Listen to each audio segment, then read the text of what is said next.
ഇത് കണ്ടോ, ഈ മരത്തിൻ്റെ പൊത്തിൽ ഒരാളിങ്ങനെ പതുങ്ങിയിരിപ്പുണ്ടേ. അതെന്താണെന്നറിയോ?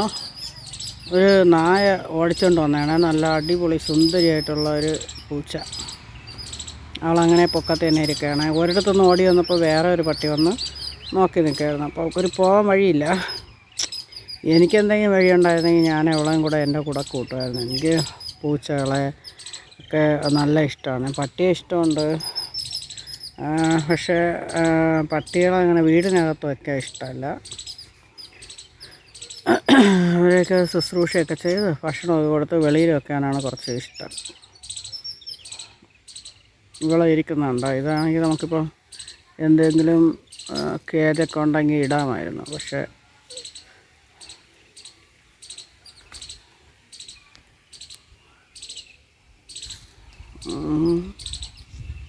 ഇതവിടെ വേറെ ഡോഗീസ് കുത്തിയിരിക്കുന്നുണ്ട്. ഇവിടെ കുറച്ച് ദൂരെയായിട്ട് ഡോഗീസുണ്ട്. ഇത് ഒരു സ്കിൻ ഡിസീസൊക്കെ ഉള്ള ഒരു ഡോഗിയാണ്. എവിടെ നിന്ന് വന്നതെന്ന് ഇതൊന്നും നമ്മളെ കയ്യിലൊതുങ്ങുന്ന കാര്യമൊന്നുമല്ല. ഇവരൊന്നും നമുക്ക് ടച്ച് ചെയ്യാൻ പോലും പറ്റത്തില്ല. വേണമെങ്കിൽ കടിച്ചു വെച്ചേരും. കാരണം വരുന്നു പോകുന്നു, അങ്ങനെയാണ് ഇവിടെ നായ്ക്കളുടെ എണ്ണം. ഗേറ്റിൻ്റെ വെളിയിൽ നിന്നൊക്കെ അകത്തോട്ട് കയറി വരും. ഇവിടെ കിടക്കുന്നതിനെ ഒരു വെളിയിൽ വാരിക്കൊണ്ടറിയും.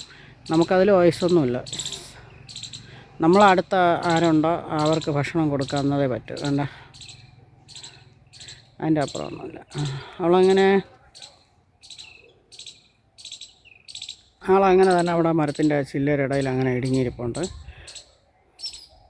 ഒരുപാട് കാലം കൊണ്ടേ ഉണ്ട് കേട്ടോ. ഇവിടെ വേറെ നല്ല നല്ല ഉണ്ടായിരുന്നു ക്യാറ്റ്സൊക്കെ. പക്ഷേ ഈ പട്ടികൾ ഓടിച്ചിട്ട് കൊന്നുകളയും. കുറച്ച് കാലം മുന്നേ എൻ്റെ പൂച്ച പ്രസവിച്ചതിനൊക്കെ കൊന്നുകളഞ്ഞായിരുന്നു ഒരെണ്ണത്തിന് കേട്ടോ. ബാക്കിയെല്ലാം അങ്ങനെ കൊല്ലാനൊന്നും വിട്ടുകൊടുത്തില്ല. ഒന്നിന് ഒരക്കടി പറ്റി. മരത്തിൽ കയറിയിരുന്നു. താഴെ വന്നപ്പോൾ പട്ടി പിടിച്ച് ഞാൻ കണ്ടില്ലായിരുന്നു.